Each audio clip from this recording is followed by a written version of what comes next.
Hello friends, welcome to my YouTube channel. आज के lecture में मैं आपको कंपाउंड्स और मिक्सचर पढ़ाऊंगी। ठीक है, सबसे पहले आते हैं कंपाउंड्स की तरफ।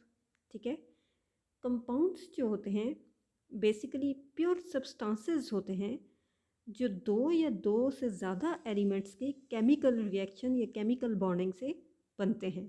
ठीक है, अब कंपाउंड्स जो होते हैं उनको हम फिज़िकल मेथड्स के थ्रू ब्रेक डाउन नहीं कर सकते, उनको तोड़ नहीं सकते।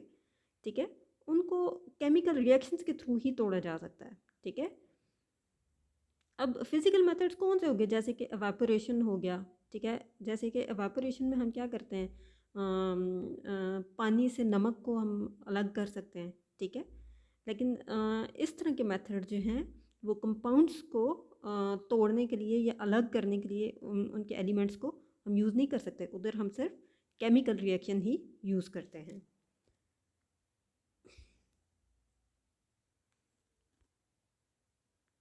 अब कंपाउंड की एग्जांपल अगर हम देखें तो उसकी सबसे बड़ी एग्जांपल वाटर का मॉलिक्यूल है। ठीक है, अब वाटर का मॉलिक्यूल उसमें क्या होता है, उसमें दो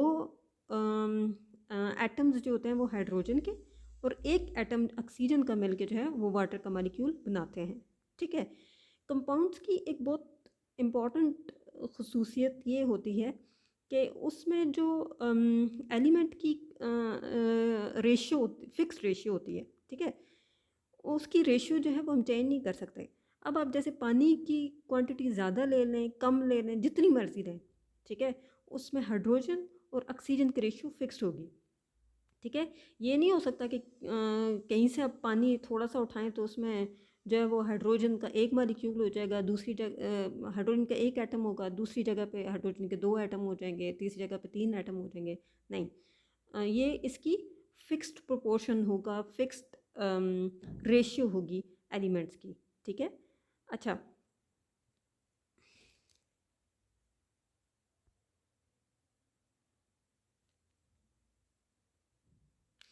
अच्छा, दूसरी जो कंपाउंड्स की खसूसियत होती है वो ये होती है कि कंपाउंड जिन एलिमेंट्स से बनते हैं उनसे जो रिजल्टेंट कंपाउंड होता है उसकी प्रॉपर्टीज़ टोटली डिफरेंट होती हैं।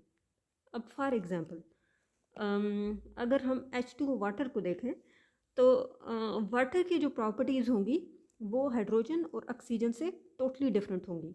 इसी तरह हम NaCl सोडियम क्लोराइड नमक जो होता है, अगर हम उसको देखें तो उसमें भी सोडियम और क्लोरीन की प्रॉपर्टीज़ जो हैं वो नमक की प्रॉपर्टीज़ से टोटली डिफरेंट होती हैं। ठीक है, क्योंकि अब अगर क्लोरीन को देखें तो वो तो एक गैस होती है, वो उसकी चुभने वाली स्मेल होती है, येलो कलर होता है। ठीक है, इसी तरह जो सोडियम होता है उसकी भी सिल्वर टाइप का कोई कलर होता है। लेकिन जो सॉल्ट होता है, नमक, जो इन दोनों के केमिकल रिएक्शन से मिलके बनता है, तो उसकी वो टोटली वाइट होता है, वाइट कलर होता है उसका। तो उसकी प्रॉपर्टीज़ जो हैं वो इन दोनों की प्रॉपर्टीज़ से बिल्कुल मुख्तलिफ होती हैं। अब आते हैं मिक्सचर्स की तरफ।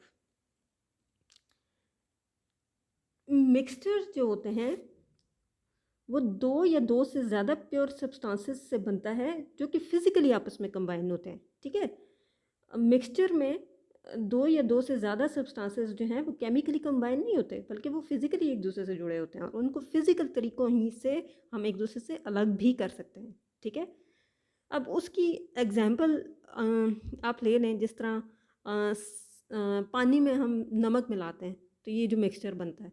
ठीक है, इसको हम अब एवेपोरेशन के थ्रू हम जो है नमक और पानी को एक दूसरे से अलग भी कर सकते हैं। ठीक है, तो अब तीन टाइप्स होती हैं मिक्सचर्स की। ठीक है, अब मिक्सचर्स जो होते हैं दो एलिमेंट्स के मिलाप से भी बन सकते हैं, उनके कंबाइन करने से भी हम बना सकते हैं। फिर इसी तरह दो कंपाउंड्स को मिलाने से भी मिक्सचर बनते हैं। फिर इसी तरह एक एलिमेंट और कंपाउंड के मिलने से भी मिक्सचर बन सकता है। मिक्सचर की दो मेन टाइप्स होती हैं, एक होमोजीनियस और दूसरी हेट्रोजीनियस। अब होमोजीनियस में क्या होता है कि इसमें ये पार्ट्स जो होते हैं वो इवनली डिस्ट्रीब्यूटेड होते हैं। ठीक है, अब जैसे फॉर एग्जांपल सॉल्ट वाटर, जो एग्जांपल मैंने पहले आपको दी थी कि जब हम पानी में नमक डालते हैं तो वो मतलब इवनली डिस्ट्रीब्यूटेड होते हैं और नमक और पानी, मतलब ये नहीं होता कि किसी जगह पे नमक ज़्यादा हो जाए, किसी जगह पे पानी कम हो जाए, नहीं, वो इवनली डिस्ट्रीब्यूटेड है। ठीक है, इस टाइप के मिक्सचर को हम क्या बोलते हैं? होमोजीनियस मिक्सचर बोलते हैं।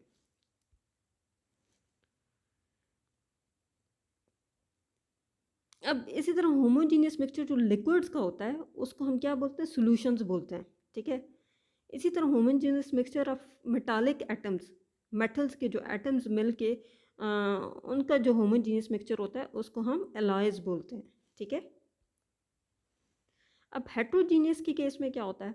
हेट्रोजीनियस के केस में दो सब्सटेंसेस जो होते हैं वो इवनली डिस्ट्रीब्यूटेड नहीं होते, अनइवनली डिस्ट्रीब्यूटेड होते हैं। ठीक है, अब जैसे फॉर एग्जांपल वाटर और ऑयल का जो मिक्सचर है, अब इसमें आप इनकी मुख्तलिफ अमाउंट्स आप लें ना, किसी जगह पे पानी ज़्यादा होगा, किसी जगह पे ऑयल ज़्यादा होगा। ठीक है, इसी तरह स्पैगेटीज़, उसके केस में कहीं पे कौन सी चीज़ ज़्यादा होगी, कहीं पे दूसरी चीज़ ज़्यादा होगी।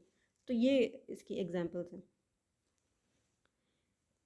अब हमने कंपाउंड्स के सेक्शन में ये पढ़ा था कि जो कंपाउंड्स को बनाने वाले एलिमेंट्स होते हैं उनकी प्रॉपर्टीज़ और रिजल्टेंट जो कंपाउंड होता है उनकी प्रॉपर्टीज़ में तो ज़मीन आसमान का फ़र्क होता है, वो टोटली एक दूसरे से डिफरेंट होते हैं। ठीक है, जबकि मिक्सचर्स के केस में ये चीज़ नहीं होती।